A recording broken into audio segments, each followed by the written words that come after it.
Oh, hello there. Grab your favorite drink and let me tell you a story.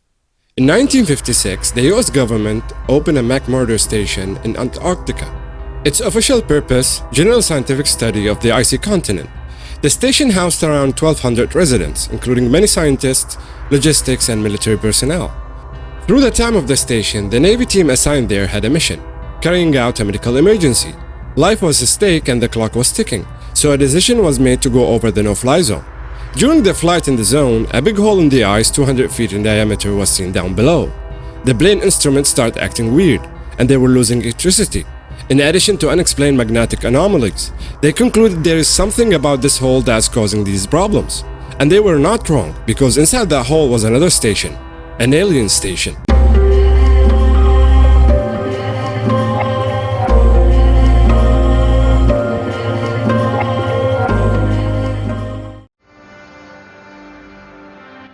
MC Murdo Station, located on the southern peninsula of Ross Island. This is the largest research station on the continent. In January of 2015, a US Navy flight engineer who served with the Arctic Development Squadron at MC Murdo for 14 years came forward to investigative reporter Linda Moulton Howe with bizarre accounts of his time in Antarctica. He asked to be called only Brian to hide his identity. He said that from about 1983 to when he retired from the Navy in 1997, he was in all kinds of what they called Arctic Squadron expedition missions, that including rescuing people in and out of various places. In all these trips, nothing strange had occurred, and then, suddenly, it was one thing after the other. During a squadron mission in the trans-Antarctic mountains, the whole crew saw a whole bunch of silver darting objects, and they were round. He said they are doing the strangest thing. They are moving rapidly to this peak in a group, to this peak in a group, to this peak in a group, and then poof, they all take off. And this wasn't the only time. This kept happening frequently. According to Brian, this was just one of the many strange mysteries on the continent that he had witnessed during his time there. During a medical emergency, he saw a 200 feet hole on the ground. And when the plane passed over that hole, all instruments went haywire. Soon after they completed their mission, the whole crew got called to base. Men in black suits appeared to be waiting for them, for debriefing and interrogation. They told Brian and his crew not to fly over that hole ever again, and not to speak of what happened. The crew couldn't recognize the men in the suits. They couldn't be the authorities from MC Murdo Station. They were right. They were from Washington, D.C.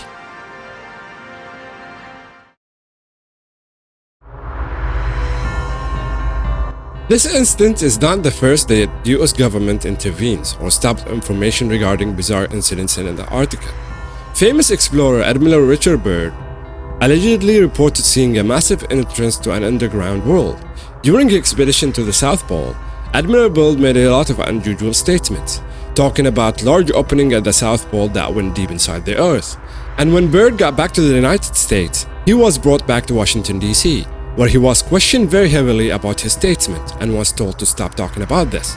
Admiral Richard Byrd was a US naval officer and explorer, one of the first pilots to fly over both the North and the South Poles. In 1946, he organized Operation High Jump, the largest expedition ever to travel to Antarctica, with 13 ships, 23 aircrafts, and over 4,700 military personnel. The expedition was planned to last just 4 months, from December 1946 to March 1947. But by the end of February, something happened. One of the mission's official goals was changed to find sites for potential military bases in Antarctica, which took additional 5 months. 6 years later, the MC Murdo Station was opened in Antarctica. Admiral Richard Byrd was a very important admiral in the United States Navy. He graduated the United States Navy Academy in Annapolis. He fought in the World War I, and after the war, he became an explorer in 1926. Byrd made worldwide headlines when he and Navy Chief Aviation Pilot Floyd Bennett became the first people to ever fly over the North Pole. For their efforts, both men received the Congressional Medal of Honor. Later, when Byrd, at the age of 41, made the first solo flight over the South Pole, he became the youngest person ever to be promoted to the rank of admiral in the history of the United States Navy. During his operation in Antarctica, they fought a battle, probably between the remnants of the Third Reich and some unidentified foe. There were reports of craft coming up off the water and attacking them. These flying saucers dealt a very heavy defeat to Byrd's operation. Admiral Byrd originally came upon something highly unexpected. This story is said to come from his diaries, not his published account of the trip, but something he kept secret and then later was suppressed by the government authorities that found it frightening to come to light. In Byrd's personal diary, which was discovered by his son after his death, Admiral Byrd tells an unbelievable story. Admiral Byrd discovered an entrance to the center of the Earth through some holes in Antarctica. The hole was big enough for a fighter jet to go through. So, he took a whole squadron of planes into the hole. When he did that, suddenly he's looking at things that shouldn't be there. The place turns into this lush and green area, and he can't even believe his eyes. But that's not all. He tells how amazingly he starts to see a shimmering rainbow city that's made of crystals, waterfalls and gardens. Suddenly he can hear some voices in his head, and then they took control over his plane.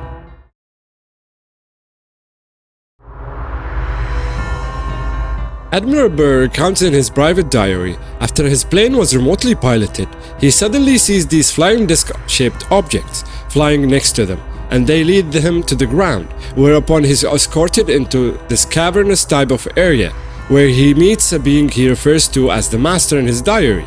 The Master tells him that they are highly disappointed in what humans has been doing with nuclear weapons, and how they have recently destroyed Hiroshima and Nagasaki, and they're really concerned about what's going on the surface of the planet.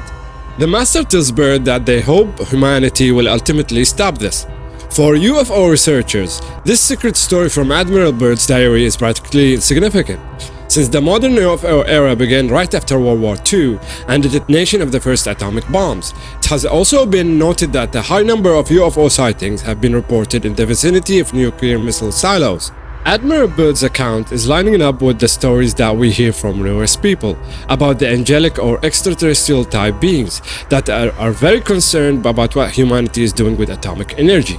Many Air Force officers at some US nuclear missile silos say that they have seen their silos and their nuclear weapons disarmed by what they perceive to be extraterrestrial beings. It seems as if they're very concerned that we are ultimately not just going to destroy ourselves, but could harm our planet, which is their world as well. If Admiral Byrd's secret diary is authentic, does it reveal not only that there are highly advanced beings living inside Antarctica, but also that they are monitoring what happens on the rest of the planet? According to the diary after this incredible encounter, Admiral Byrd was eager to share his story, but was ordered to remain silent. Byrd comes back after this experience. Then he is taken to government compound where he is told that he is never to speak of this publicly, and that everything he says is declassified. You have to wonder, is the South Pole some kind of extraterrestrial entry zone? Some kind of portal that's so important that it has to be controlled by the military? Could Admiral Byrd's story point to a profound connection between the ancient traditions of strange beings living inside the icy continent and the modern-day UFO phenomenon?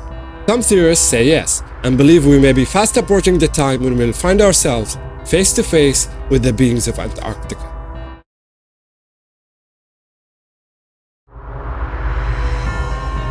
In one of his reports in 1947, Admiral Byrd said a new enemy had been discovered that could fly from pole to pole in an instant.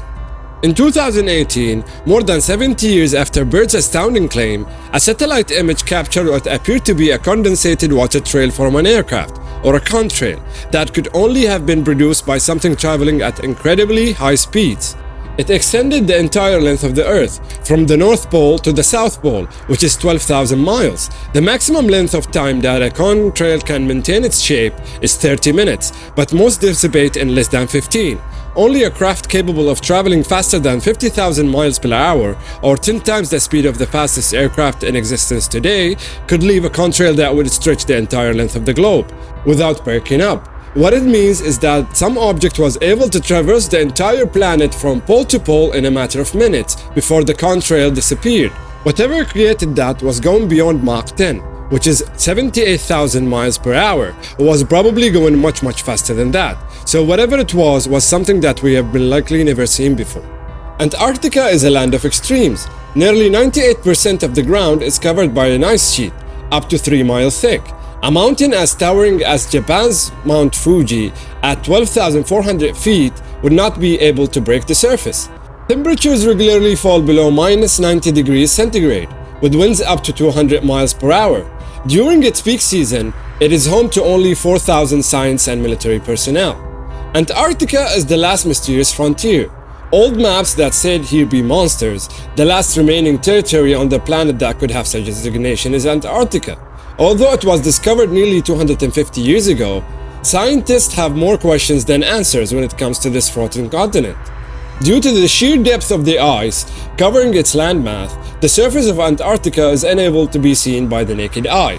And many theorists suppose that it's not just geology that is hidden from us. They suggest there is far more human and perhaps non-human activity happening in Antarctica than we have been told before. Something seems to be going on this mysterious continent at the South Pole, and it has been theorized by a number of people that Antarctica is home to some kind of alien base. Rumors of extraterrestrial activity in Antarctica have circulated for years. If these accounts are true, and there is in fact an extraterrestrial presence in Antarctica, could it have been there for hundreds or even thousands of years?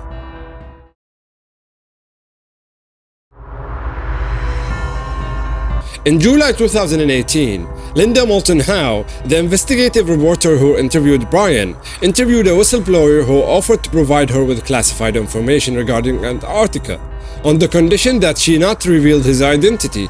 Her source, a retired Navy SEAL who she identifies as Spartan 1, provided her with details of an ancient structure he claims to have visited during his time at the South Pole.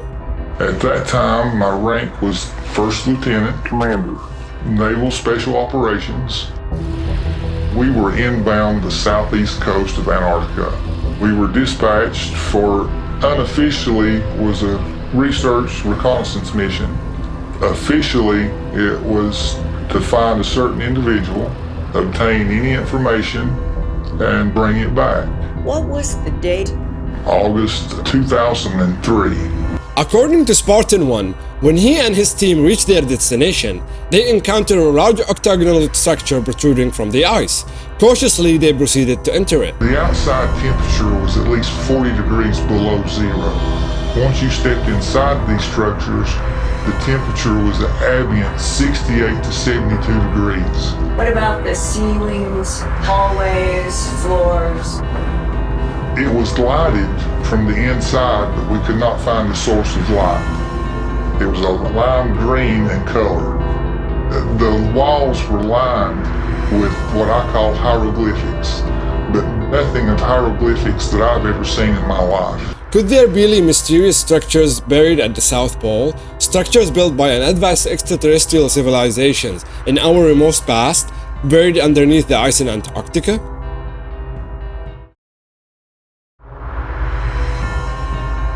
The story of Noah and the flood, in which God sent a great deluge to rid the earth of sinners and start anew.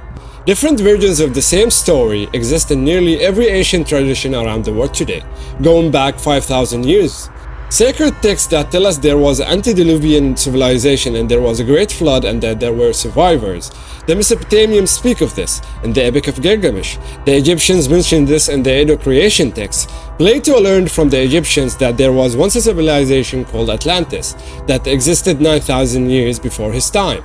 Plato wrote about the lost continent of Atlantis in two of his dialogues, Timaeus and Critias, link for Atlantis down below. Historians and researchers have long debated whether this pre-flood civilization was purely mythological or actually existed. Arguments have been made suggesting remnants of Plato destroyed civilization could be found at the Sahara Desert or Antarctica. Many theorists believe what happened in Antarctica was that approximately 13,000 years ago, that flourishing civilization establishing its presence in Antarctica was flash frozen. Could the Atlanteans be the extraterrestrial inhabitants of Antarctica? Some theorists believe Atlantis was an extraterrestrial colony that had established itself on Earth, and that after a polar shift, Atlantis was moved under the ice where the South Pole currently is. Modern whistleblowers still argue that there is more about Antarctica that is being covered up. There are entire bases down there, entire civilization, that the world government are working with aliens. They know about the buried artifacts, they know about the civilization down there, and they know about the extraterrestrial civilizations that continue to operate in Antarctica. At the very moment, it's totally possible that Antarctica contains an extraterrestrial home base on Earth. It's totally isolated part of the planet, and it's completely inhabited, or was until recently.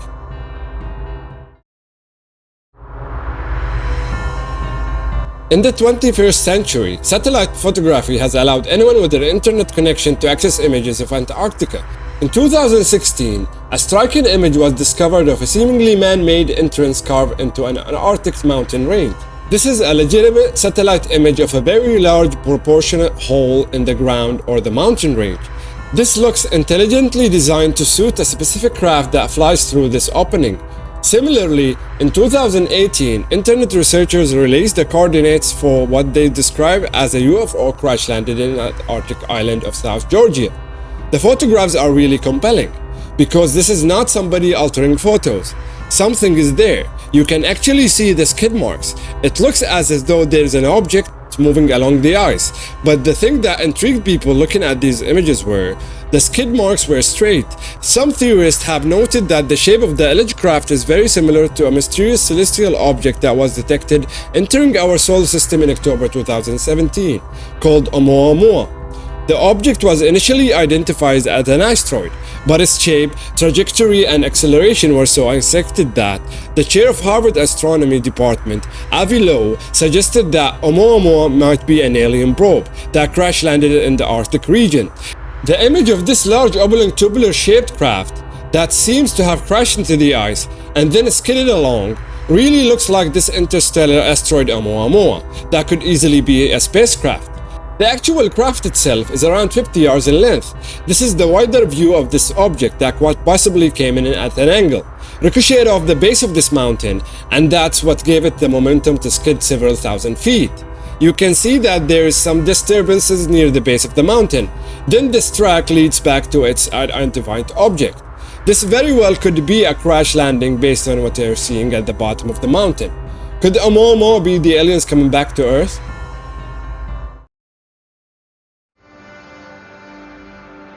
Now that we have come to the end of this video, please let me know in the comments about what do you think of the story. And if you haven't subscribed yet, please do so. And while you're at it, give the video a thumbs up. My name is Jeff, and this has been another episode of Mysteries Unraveled. See you in the next one.